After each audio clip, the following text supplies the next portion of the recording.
For that, Annette Young in the newsroom. Yes, it's time for The World This Week, 7 days, 4 Paris-based correspondents, 1 hour. And with us, Sylvie Kaufmann of French broadsheet of record Le Monde. Thanks for being with us. Also with us, Stéphane de Vries of Dutch radio RTL4. With us as well, Paul Taylor of the Reuters news agency, and Craig Capitas, author of, among other great books, Mona Lisa's Pajamas. Thank you for being with us. The World This Week, where you can always weigh in on the conversation on Facebook and on Twitter. You can find us at François F24. In the interest of equal time, a couple of weeks back, we had our World This Week panel critique Nicolas Sarkozy speaking English on the campaign trail. Remember, it was in a conference call with his U.S. counterpart, Barack Obama.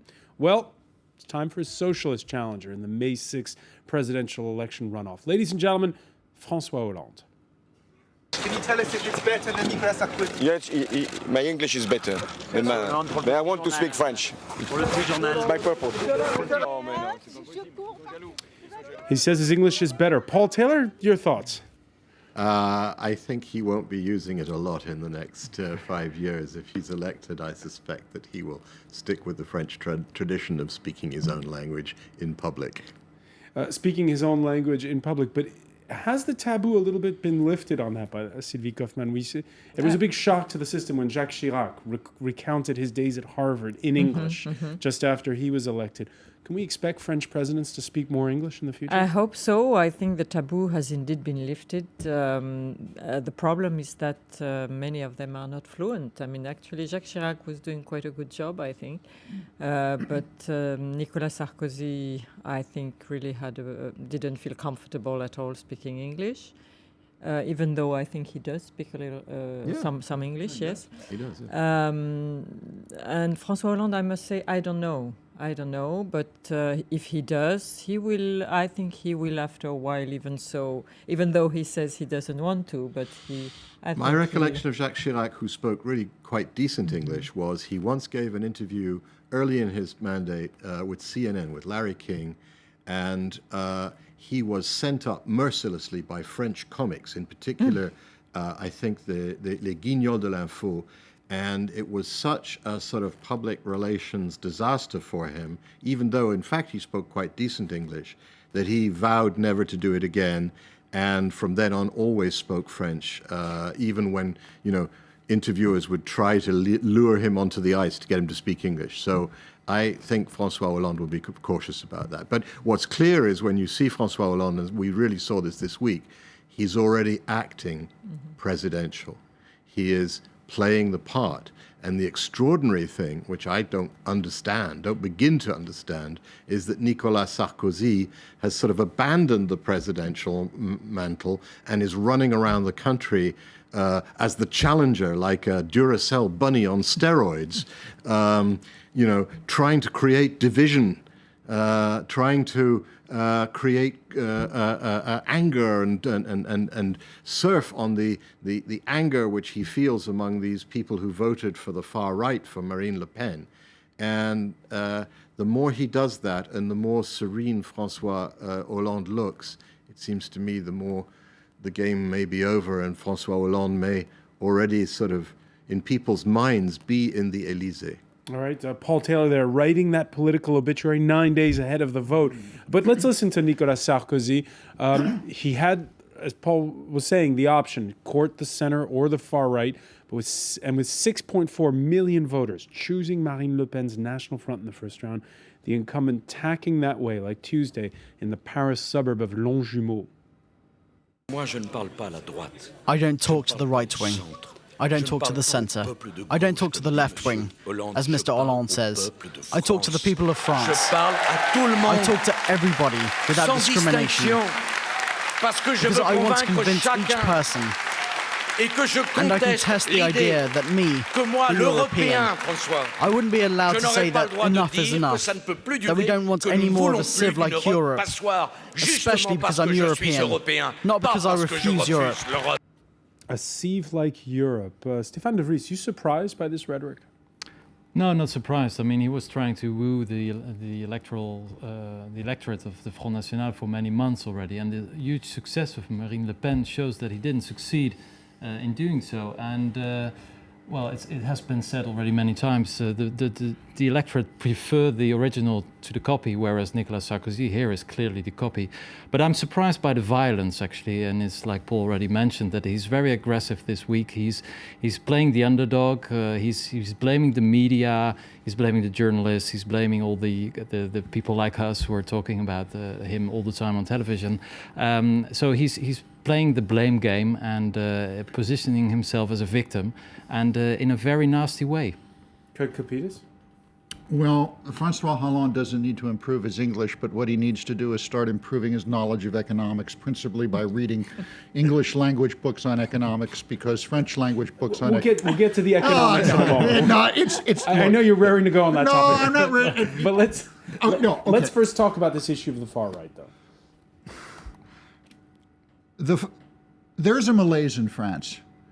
What the vote for the far right has shown to me was that people are fed up, dazed, and confused. As much as anyone wants to try, you cannot get away from the point that any French man or woman who does not look at this election through an economic lens is going to be losing out in the long term, full stop. Now, France is mired in the past. Hollande is even further mired in the past, as you have said, and I think this is really one of the most interesting things that's been said on this program. I cannot envision François Hollande going to Brussels and asking for $288 billion and getting it. France has to modernize. Unfortunately, in the land of the blind, the one-eyed man is king. And like it or not, Sarkozy does have a grasp on this. He's certainly by no means perfect. But Hollande is living in François But that's not the Mitterrand issue Mutterland. that Sarkozy is grabbing headlines about. It's about his it's about his rhetoric concerning immigration. Oh, problem if you're you- absolutely right. It's to do anything to divert the attention from the reality of what's facing the French electorate and the French people in the future. That's politics. And the sad thing is that the French people are buying into this. It's starting to look more like an American type election as opposed to an election that's really looking at the issues. France is an old country. It is old. It doesn't like the future. And Hollande is trying to take it back to the past.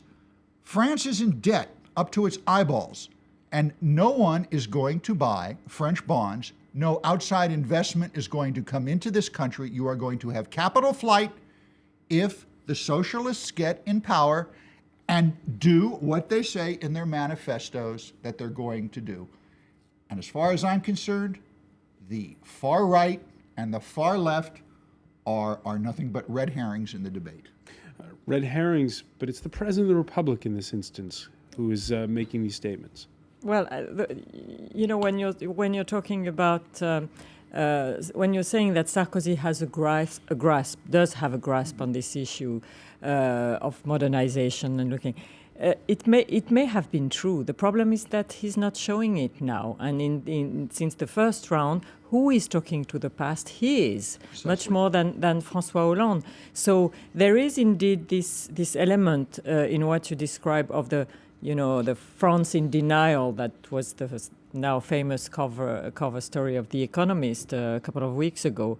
And it is true. I mean, there is a part of France which is in denial, and both leading candidates showed it in a way. But I think there is, I'm convinced there is another part of France, there is another dimension in this country there is a group of people, and more than a group. I mean, there is one France which is looking to the future and desperately waiting for politicians to address them, and we haven't had this in this campaign. It's really a pity. Now, before the election, a week from Sunday, there's going to be a date on the calendar which often harps back to the past. Mark your calendars. May the 1st, especially if you're thinking of driving a car into Paris that day. Apart from the traditional trade union demonstrations and the far right's annual counter-demonstration, Nicolas Sarkozy has called for a third march, that of, as he put it, those who really work. Well, communist daily newspaper L'Humanité claims the rhetoric is culled from the Nazi collaborator regime of Marshal Pétain during World War II. There you see the front cover. Is that going too far, Paul Taylor, that cover? Well, it's a dramatic way. It appears that there are some words that were used by President Sarkozy, such as this notion of the real work and the real workers, which were indeed used in the past by Pétain. That, of course, doesn't equate Nicolas Sarkozy with Marshal Pétain. But what is clear is that Nicolas Sarkozy seems to have made a monumental gamble from which he himself now seems to be backing away by calling this rally.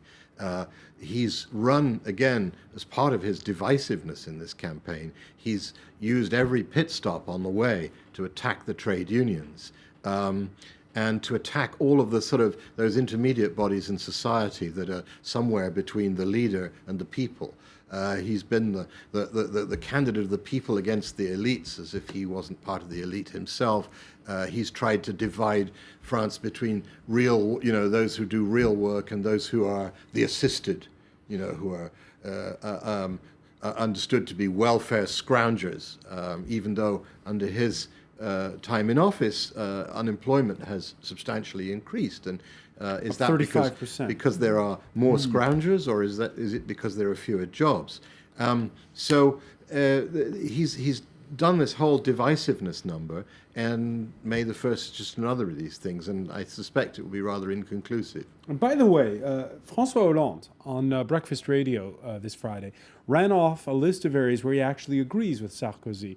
A ban on the burqa, tight controls on immigration, but Hollande did stop short when it came to his position on the far right.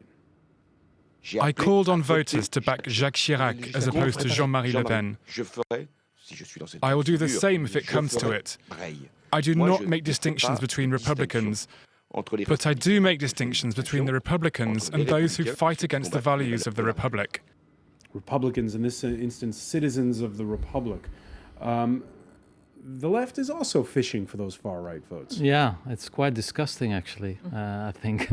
Yeah, that's absolutely a fact. And I was quite surprised to learn that Hollande, well, surprised, maybe I was naive, but indeed they're all fishing for this right-wing electorate. And it is very, hypocritical as well, because nobody ever talks about this electorate, only when there are elections. So suddenly they become all important, whereas they're not very important. I mean, 6.5 million people, still important electorate, but only 10% of the French population. Isn't it the same in your country? Aren't politicians fishing for the votes of Geert Wilders and his Of course. Well, my country is Europe, populists? But apart from that. Right. It's true, but no. You sound like you're saying that French politicians are morally inferior to the politicians in other countries. No, I thought that French politics was the issue tonight, but nevertheless. It may take a few lumps. That is an interesting point, because you've had the government collapse in the Netherlands, and the far-right candidate is going to run a platform that's staunchly anti-Europe now. Absolutely, and that's what he has in common with Marine Le Pen. But there are some differences, important differences, like, for instance, Geert Wilders of the Dutch extreme right is very pro-Israel, whereas Marine Le Pen is clearly anti-Semite, even if she doesn't really say so. And he's also pro-gay rights. So it's a modern version of the extreme right. It's more populist. And of course, I think that the Front National is watching the Netherlands, especially the party of Geert Wilders, to learn how she can be more fashionable, how she can... Because that's the important point. That party has been in government. And that's absolutely. Well, it's been in not quite in government. But in Parliament at least, and that's the new thing. That's going to be really the new thing in France. After this presidential election, we have the Parliament election, the general election in June, and Marine Le Pen has announced that she will, the National Front will fight every possible constituency. So we are going to have the extreme right in the French Parliament, and that's very that's new maybe we to should explain, because to the international viewers it's not clear that a party which has 20% of the electorate is not really represented in the parliament. So it's probably going to change right now, which is a very strange situation, of course. But that's maybe one of the reasons why she's always so strong. Well, not always, but why she's so popular in this presidential election, because she has no other platform where she's represented on a national level. Of course, she's a member of the European Parliament, but that doesn't really exist in her world. But for people who are not French, for people who are not adopted French or naturalized French, like some of us at this table, or married to French people, I think one has to apply what I call the Johnny Hallyday test to all French politicians. Now, anyone who knows of rock and roll knows who Johnny Hallyday is. Rock and roll is an Anglo invention, essentially. And anyone who's tuned into Anglo rock and roll historically, from the Beatles or Rolling Stones, they listen to Johnny Hallyday, and it's laughable. It's rock and roll in French. It doesn't work on the surface. But if you scratch the surface of Mr. Hallyday, what you discover is a musician and a band who are never out of tune, who brings in the finest musicians and sound engineers to create his music, and who was also responsible for putting the Beatles first on stage and Jimi Hendrix. I'm sure there's a point here. There is a point here. And the point is this. You have to look at French candidates to see, once you cut through the Frenchness, who passes the Johnny Hallyday test. Who actually provides, who can go to Brussels and bring home the money? Who's a professional? Who's the professional? Who's going to make the future right for France? It's clearly, in my estimation, not anyone on the far right or anyone on the far left. And people will debate that it's François Hollande, and I do not believe it is. You get what you pays for, and France, if it wants to go into the future, is stuck with Sarkozy because he passes the Hallyday test.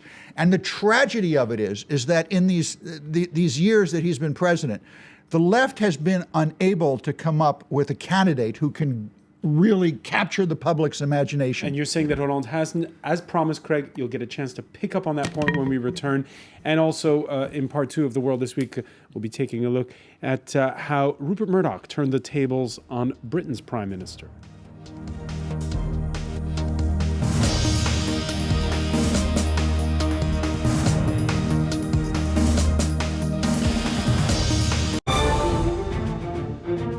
Le premier tour représente une sanction du quinquennat qui s'achève. J'y consacrerai toute l'énergie dont je suis capable. Le 6 mai, je veux une victoire, une belle victoire. Les Français ont le droit à la vérité et à la clarté. Tout commence!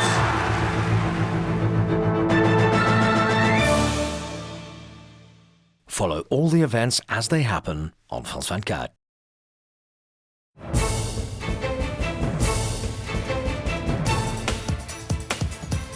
Watch France 24 live and free on your mobile phone. Anywhere in the world, on almost any cell phone, whatever your provider. Watch France 24 live and in 3 languages. France 24 on your mobile phone. Just visit our website, france24.com, and click on mobile. Select your phone brand, enter your phone number, and you'll receive a free SMS telling you how to install our player. You can watch France 24 live and get the latest world news for free on your mobile.